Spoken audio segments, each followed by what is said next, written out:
a well-known person in the area of innovation and entrepreneurship.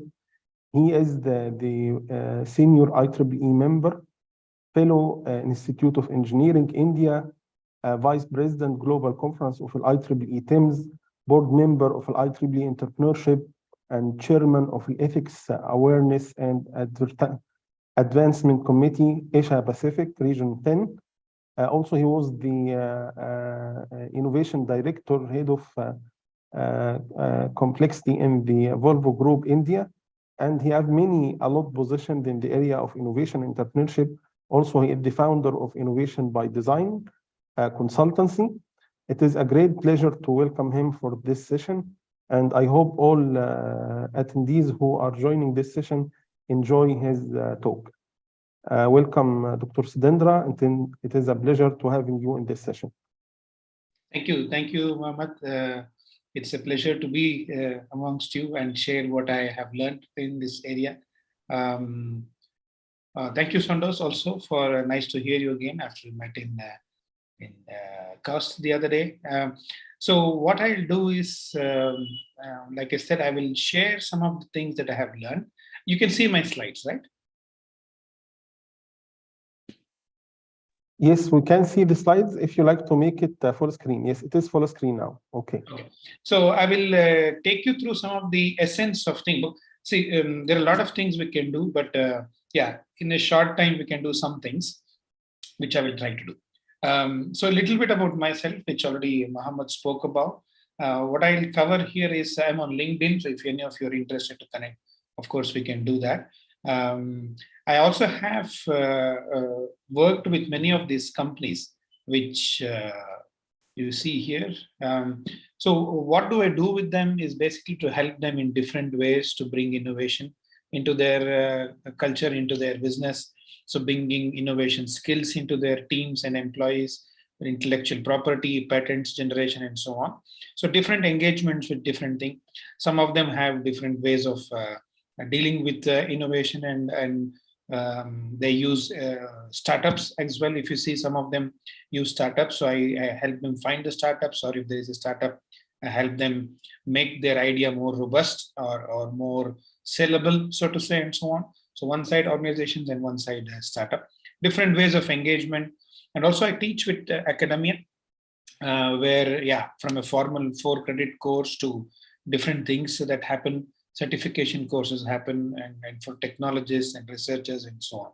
So we can discuss that later as well. This is the why of the innovation, which is very important. So let me basically look at how we want to look at innovation, right? Many of us, when I discuss innovation for a long time, people do talk about an idea. And if you see, basically an idea is a part of the solution. So we don't do that. We recognize that, of course, it is useful, but it is important to understand that we have to be successful in any innovation. We need to understand the why of it. So when I was discussing with Mohammed about this session, we agreed in a very efficient way that what we're going to discuss in the next half an hour is very useful to any domain, to any specific action that you want to create. So in this case, we can talk about sustainability and climate change. You can also equally talk about automotive domain. You can also talk about medical domain. I teach in University of Arkansas on this innovation and entrepreneurship for medical domain. And I also teach similar things in a premier institute in India called National Institute of Design. So they're very much into social innovation and industrial design and so on. Why I'm emphasizing that is, this is very much like driving a car. So if you know how to drive a car, you can drive practically wherever you want to drive the car. So I want you to take the example of sustainability and climate change, but anybody else in the call wants to change it to something else that they are working on, that they want to work on, it's 100% equally workable, and it's very agnostic to any domain. Having said that, it's important to understand that innovation is developing something new, and I always emphasize that should be of use. It's very easy to come up with something new, or rather it is less harder to come up with something new but it is much more harder to find it to be useful. Now, the tricky part here is this usefulness is very subjective. If I come up with something and I can claim it is useful, but it doesn't matter if I claim it is useful, the buyer should feel that it is useful. So if I walk into a normal superstore in India, I will find, I don't know, 30, 32 kinds of toothpaste and maybe similar number of shampoo and so on. I'm not going to try 32 kinds of shampoo because somebody made it.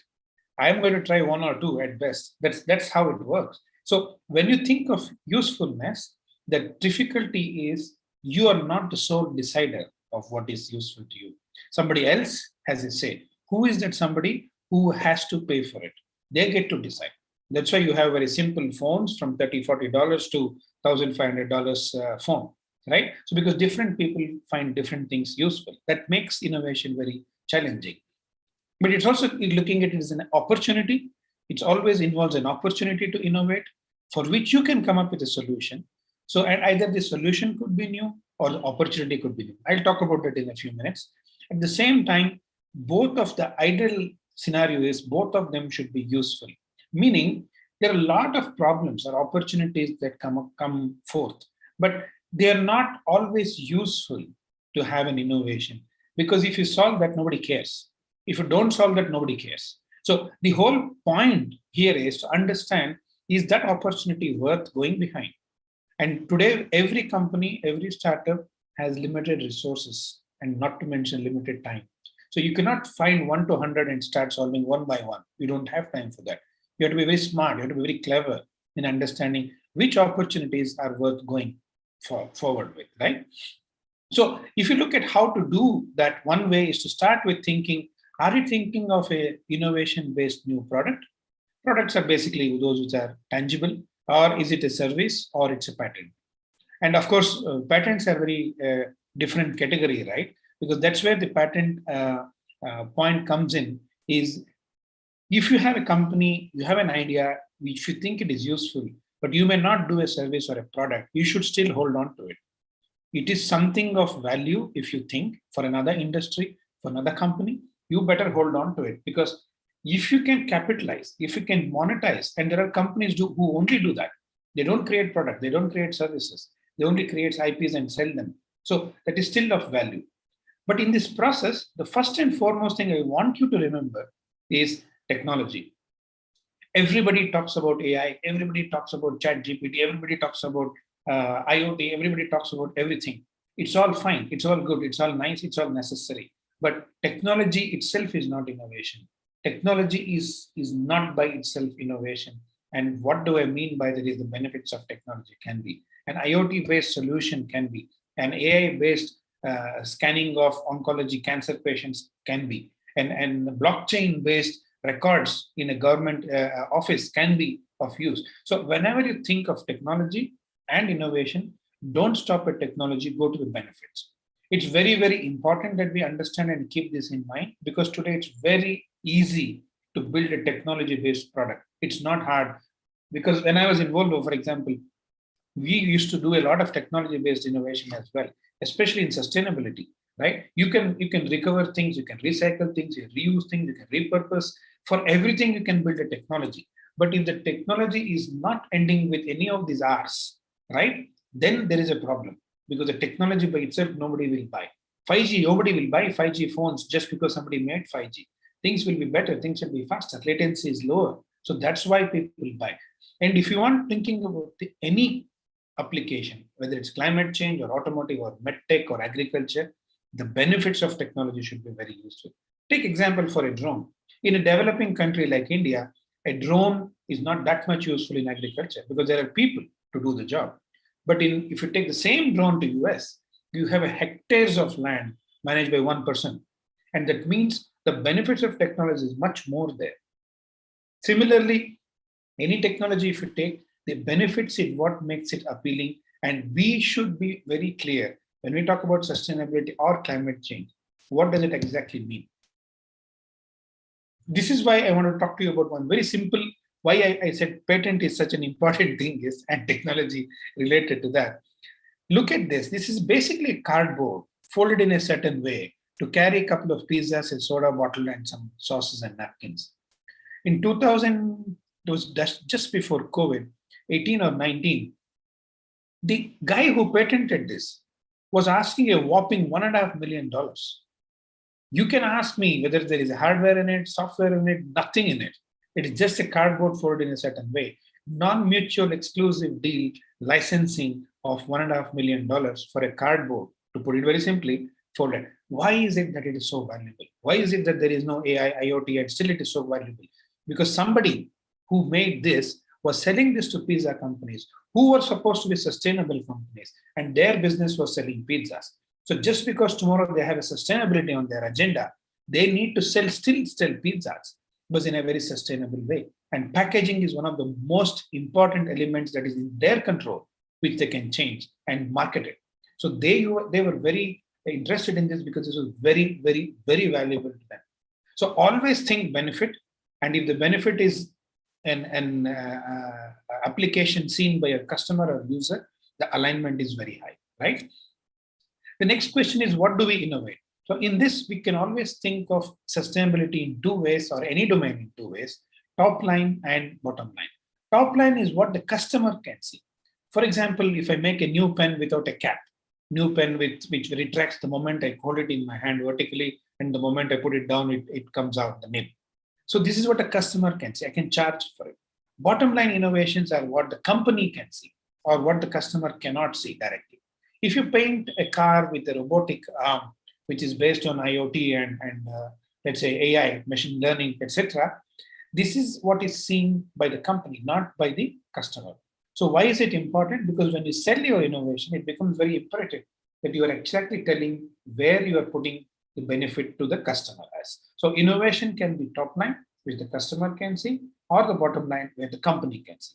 And there are a lot of ways to deal with this. Due to time, I only cover a bit of this as well.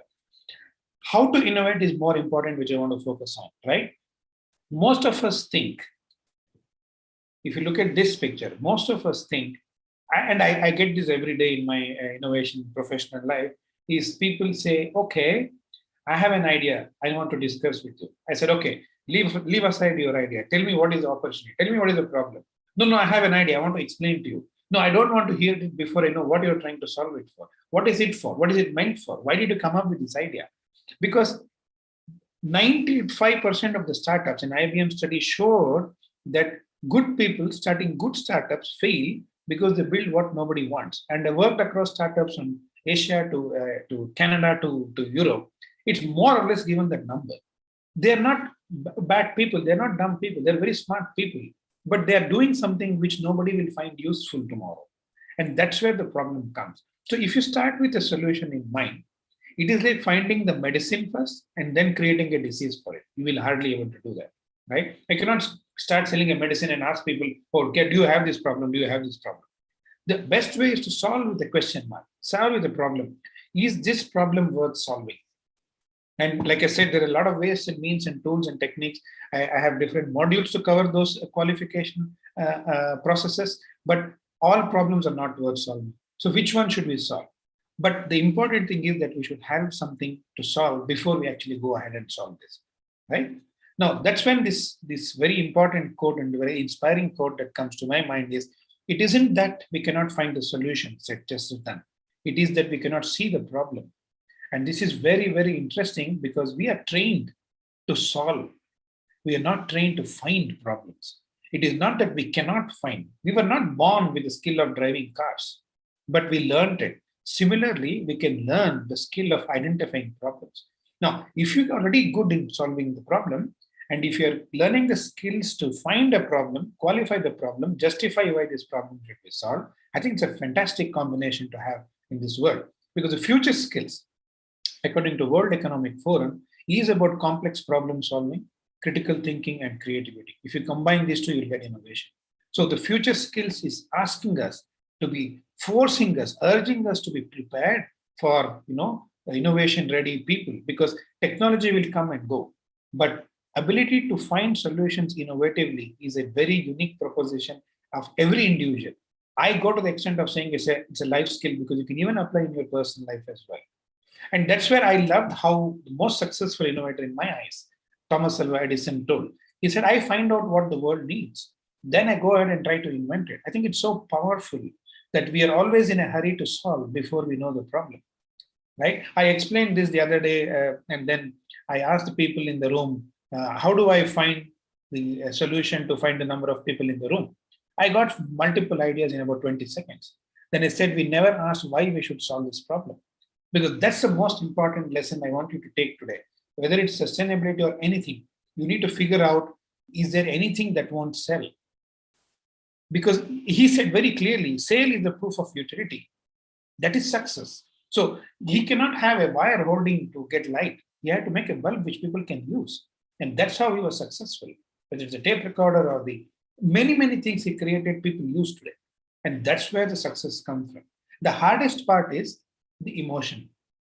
When we are making it, we believe it is the most perfect, important thing the world needs. Yes, it is true, but it is not so solely decided by the maker. The buyer, the user, the consumer gets to decide a majority of it, right? So when you look at the process, there's an entire process that we discussed. Like I said, we may not have time for everything. So the first phase is the ideation phase, where you look at what are the opportunities that exist in front of us and which one we can qualify to say, okay, these are the important ones. I have 27 problems, but I think I select focus on these two. And there are ways and means to do that. Like I said, in a formal education, we're trained to solve. But in this, if you want to be successful in practical life, you need to get to the first phase. Then comes the glamorous part, the idea generation, the solution generation. And there is one important thing here as well. Just because I am working on something, that doesn't mean the entire world has stopped working on it. There are smart people everywhere. And I have found out in my career that any good problem, there are at least 3 good solutions already existing. So that is called prior art in terms of intellectual property. Prior art tells you what already exists. We don't pay heed to that because we reinvent the wheel which already exists. Maybe something better exists. Maybe it is not a problem. Maybe it's a problem worth solving, but it's already solved so well that you don't need another good solution. So this is another important aspect. There are again tools and techniques to deal with this. This is very important to be able to find what is your USP of your solution comes into the second phase in the implementation. Now, the third phase is very critical as well. The proof of concept is the preview to your final solution. And that is not an easy task. It is a risky task also. While it is tough to show what you want to show, it is also risky that you're revealing what you're doing. But without revealing, you don't get feedback. And without feedback, you don't know what you're doing. So it's a kind of circle that you need to balance very well. But again, there are ways and means to do that. Maybe you have to do a little bit of patent validation and protection before you go out, maybe balance a little bit and so on. And the last piece is idea selling. People think that it is a good idea, it will sell itself. That's hardly the case, right? It's very important to understand that you need to sell different things to different people. If you're talking to a technologist, you talk about the technology part of your solution. If you're talking to a business guy, you talk the business value of the solution. If you're talking to a consumer, talk to them about the benefits of your solution. They're all different answers. The same perspective of the Rubik Cube is very different depending on whom you're talking. And again, that doesn't come naturally to many of us. It's very important that we understand this. I cannot go and tell my mother there's a lithium polymer battery in this phone, but I can tell to her that, hey, if you buy this phone, you don't need to charge more than once in 3 days. That's the benefit part. It doesn't care whether lithium polymer or something else. So for her, she's paying for the benefit, right? So it's very important that this whole thing, that's why this also involves different skills. In the ideation phase, there are 4 skills on thinking skills. In the implementation, there are another different 4, and the value realization for the third set of 4. So totally there are 12 skills that we talk about in this process. And like somebody might have a question already in their mind, no, all of us will not have all 12 skills at the maximum level. All of us are biased to 1 or 2 at the most. And now that makes it even more important to understand that innovation, like I said in the beginning, whether it's sustainability or automotive, medtech or agriculture, is a team game. We need good set of people. The reason I'm explaining this phase, cycle and process is we don't want the same kind of people. If I have 3 of us who are all thinking people, there is nobody to execute and sell. If we have 3 people who are looking at associating skills is very high to them, there is nothing to think and create as a proof of concept. So you need a balance of these skills in the team. And every innovation is successful only because if it's a team, not because if it's an individual.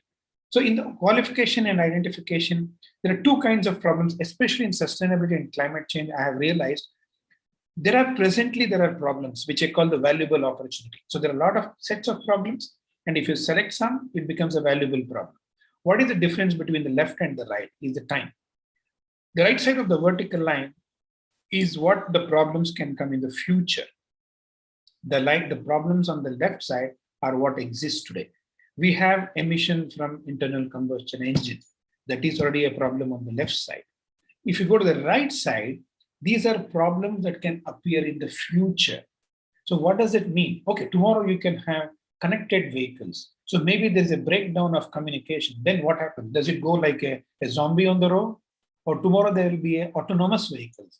What happens to the lead acid battery recycling? What happens when it catches fire? So what happens to the material that you need to put in an electric vehicle?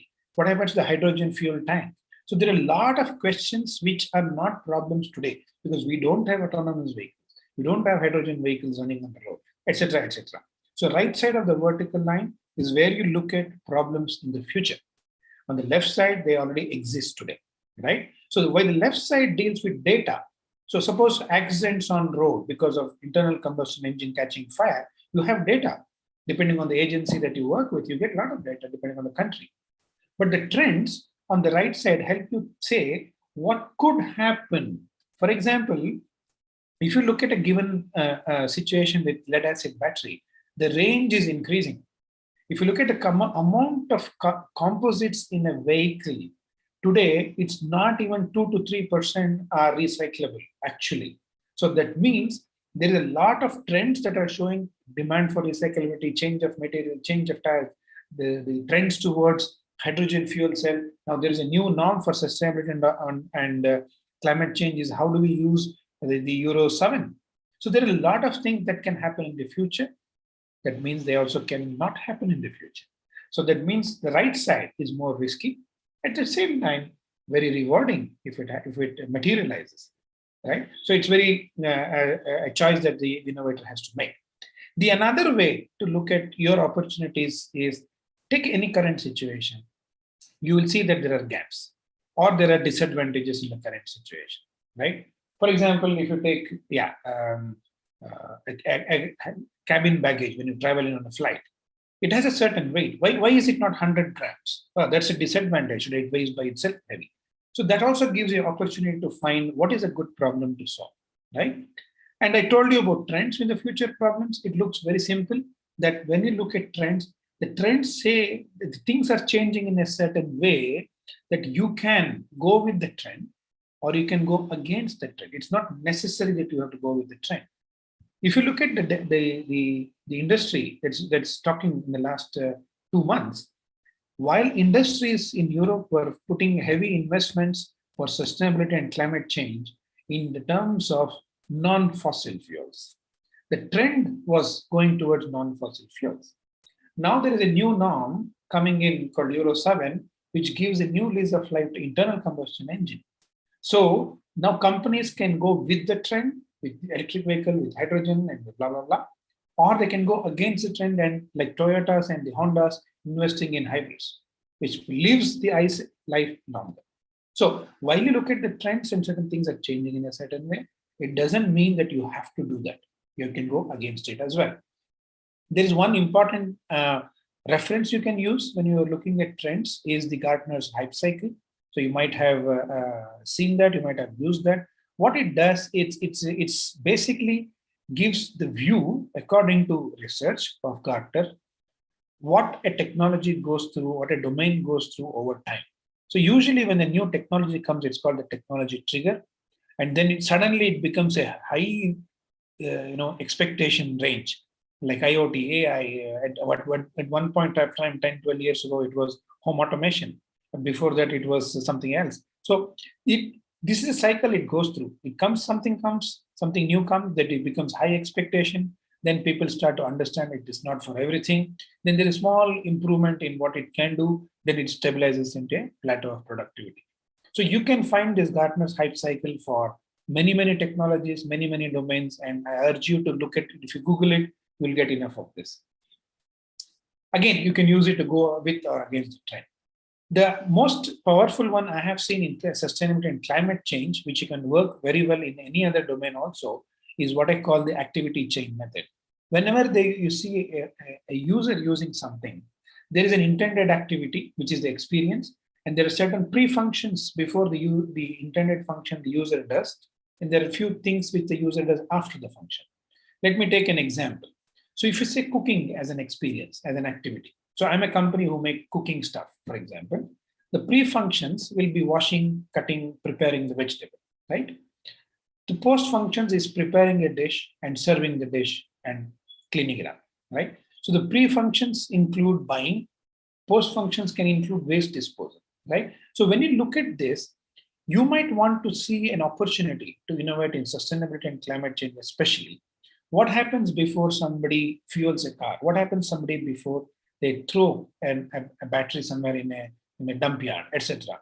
So you can integrate horizontally. So you can add the cutting into the cooking, where the same vessel you cook is also used for cutting, because now you have a cutting board and then you have a cooking vessel.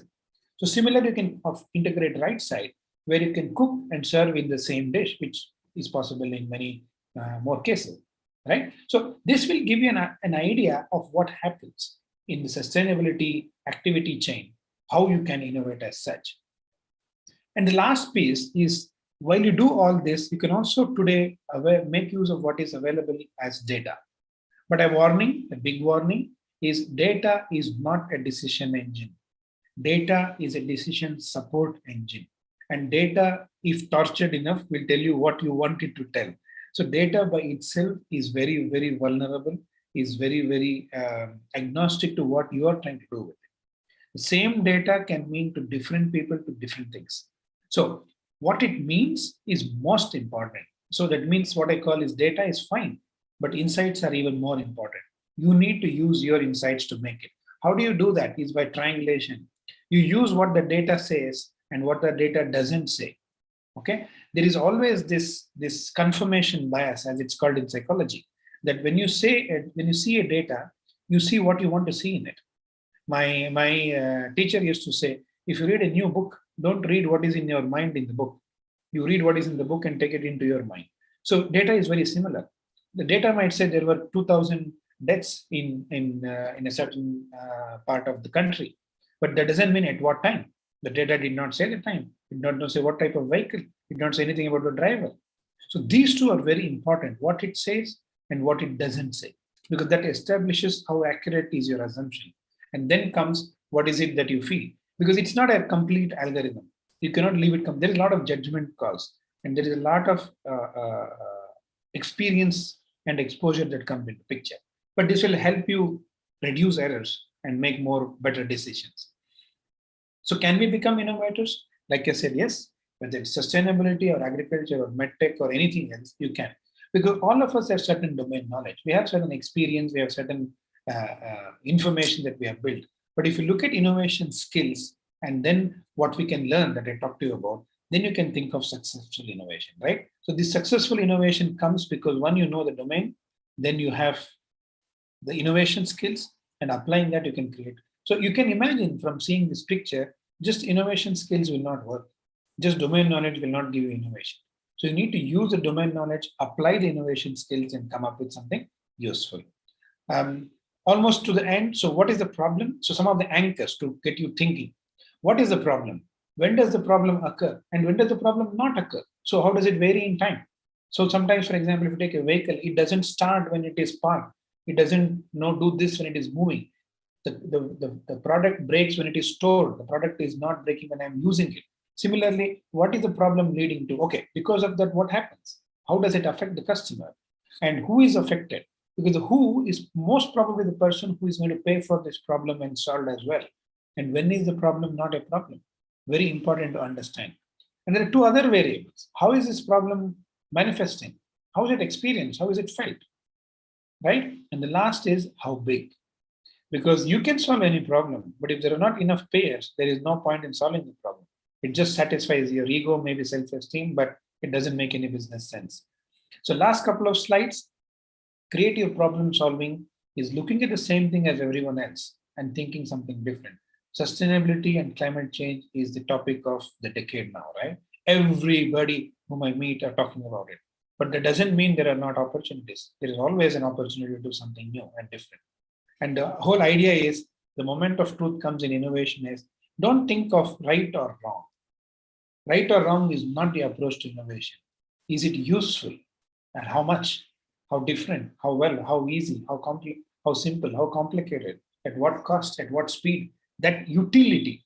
Bring that utility into the radar as the prime factor. Like I said, when I talk to engineers in a truck, they say, I am at 2 to 3% of recyclable material in my 5,000 parts. And I have a target to do that in 8 years. And it takes 6.5 years to make a truck. So you can see what they're up against. So even to make the 2% to 20% is hell of a task. And the whole contribution in tier 1, 2, 3 of sustainability comes from customers. That means companies are actually out of their factory, their premises, who are creating carbon deficit for them. So that means the solution is outside because the problem is outside. So it's very difficult, but it's very timely to check on this topic as well, right? So it is often we go from what is the problem to how, but we never think of why. I think this is where I want to live with. This is a difficult question to answer because why should we solve this problem often tells us the truth. And don't forget, innovation is not an exact science. A lot of emotions are involved. If I say your idea is not good, your problem is not strong enough, you will not like me. But my job is not to make you like you. My job is to make sure that you're on the right path, right? So that's why I say, of course, it's a game. It's a risk you have to take. And if you want the cheese, you have to go and get it. The cheese won't come to you. So, but you should not be too safe either. So just think about it as an opportunity that you can learn the skills of innovation and you can definitely come up with one. That's what I wanted to say. This is my LinkedIn and my email. I also have some things on TEDx talk on this. I also have a very simple course on this on Udemy, but I'm adding 2 more courses this week. So you might want to wait and see if it is useful to you as well. So, but thank you for listening to me patiently. And if there is something I can clarify or comment, I would be happy to. Thanks, Abud. Over to you. Thank you very much, Dr. Sudendra, for this informative session and very nice one. And we end with the idea that we need to know first the problem. What is the problem? One of my questions, and it may be another session to have answer on this, how we can find the problem. Yeah. Is it easy way to find the problem? What is tools are there to help us find the problem? Yeah, no, a very, very valid question. And just very briefly touch upon it, like you said, we need a certain domain knowledge, but most importantly, I'll just leave it with this one because there are tools and ways to do that. But it's very important to understand what Mohammed said is that without this innovation, you should not start your journey because you will create a medicine which there is no disease for it.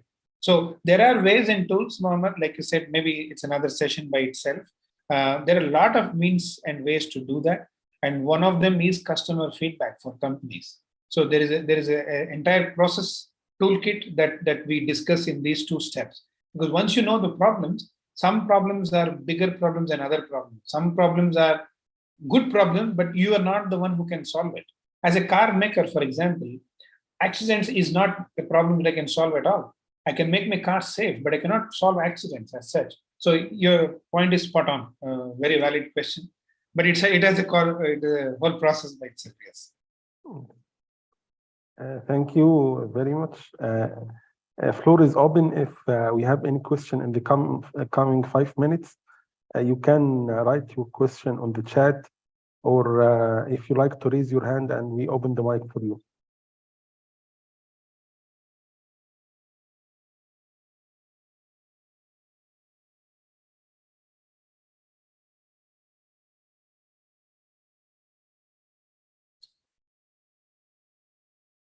Do we have questions?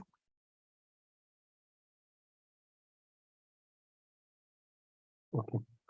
I think it was very clear, Dr. Sudendra, and thanks again for your time and effort. I look forward to see you physically in the United Arab Emirates in the coming few months to have a full day session about ideation and innovation. Thank Yeah, you. sure. Thank you. It was a pleasure here, and thanks for having me. Thank Take you. care. Have a good night. Bye. Good night.